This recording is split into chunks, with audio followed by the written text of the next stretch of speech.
umuntu avuze inzovu benshi bahita bamenya ko ari inyamaswa nini iboneka ku butaka. Ubunini bwayo bwatumye ikoresha ahanini mu mibare, aho bavuga urugero ngo umubare w'abantu runaka ni inzovu ebyiri. Ibi bigaragaza ukuntu ubunini bwayo bwamenyekanye hose. Inzovu ni inyamabere, ni ukuvuga ko zonsa, zikaba ziri mu bwoko bugera kuri bubiri, izo bita inzovu zo muri Aziya ndetse n'izo muri Afurika.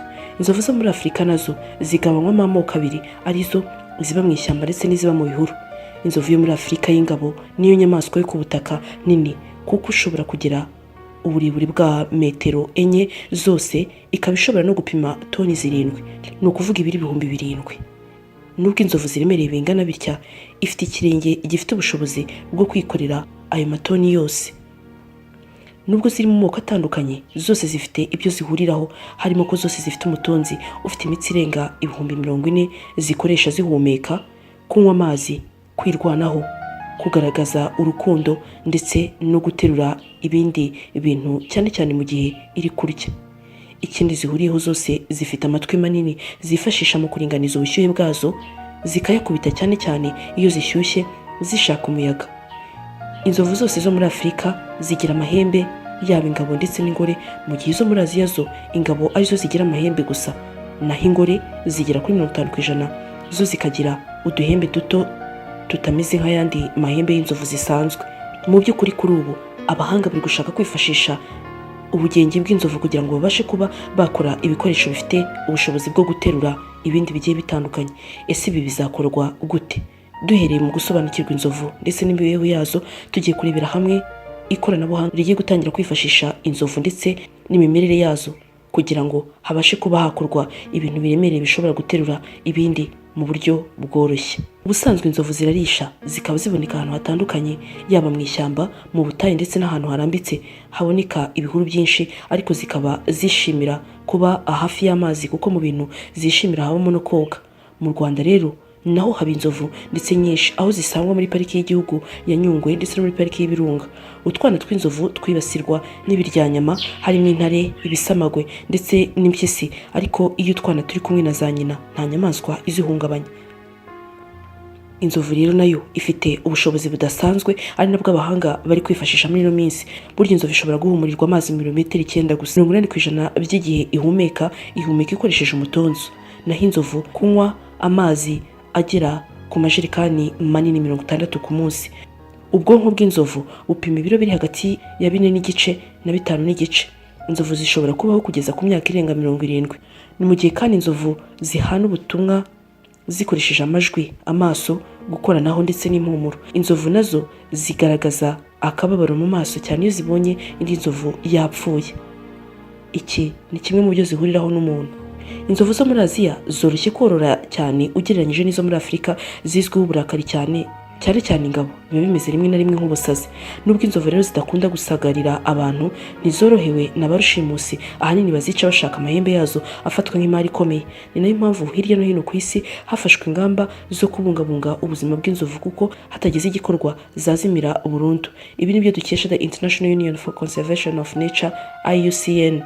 Ubushakashatsi bwagaragaje ko inzovu ariyo nyamaswa ubundi isinzira umwanya muto ugereranyije n'izindi nyamaswa z'inyamabere ziboneka mu mashyamba yo muri Afurika.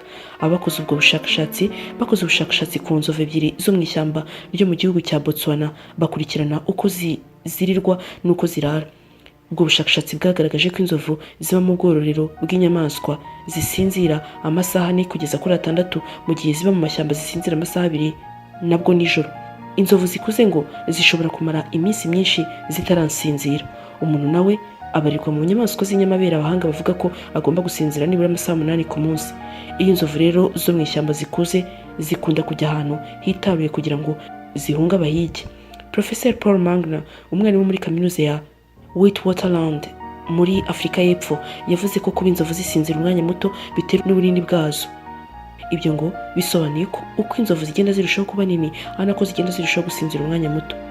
Dr. Eugene McCarthy, wakoze ubushakashatsi ku nzovu zo muri Afurika, yavuze ko inzovu nini kurusha izindi yo muri Afurika kuri ubu ipima ibiro 7,000 n'imisago.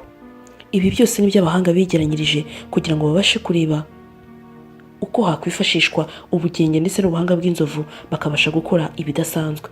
Abashakashatsi barimo bakora imashini noneho imeze nk'ukuboko, ishobora kwihina no kwirambura mu buryo bworoshye kandi igakorana imirimo ubuhanga. Umuyobozi w'urwego rushinzwe guhanga ibikoresho mu ruganda ruzakora iyo mashini yavuze ko iyi mashini imeze nk'ukuboko izaba iruta kure cyane imashini iyo ari yo yose iyikoresha yakozwe n'inganda zikora robo. Uyu muyobozi yavuze ko bijyanye n'imiterere y'umutonzi w'inzovu, abahanga bagaragaje ko umutonzi w'inzovu upima ibiro bigera ku 140 kandi ko ari wo rugingo rw'ingenzi rukora byinshi kuri iyi si. Uyu mutonzi inzovu ishobora kuwukoresha nk'izuru, umuheha, ukuboko cyangwa ikiganza. Ufasha inzovu guhumeka, guhumurirwa, kugira icyunwa, guterura ibintu cyangwa se guhuma. Ariko hari n'indi mirimo umutonzi w'inzovu ushobora gukora. Ufite imikaya igera ku 40,000 ifasha kwerekeza mu cyerekezo icyo ari cyo cyose. Ishobora kuwutereza igiceri gito cyane cyangwa ikawuteruza ibintu bifite ibiro birenga 300. Abashakashatsi batekereza ko kwigana imiterere y'umutonzi w'inzovu n'ubushobozi bwayo bishobora gufasha gukora imashini zo gukoresha mu rugo no mu nganda.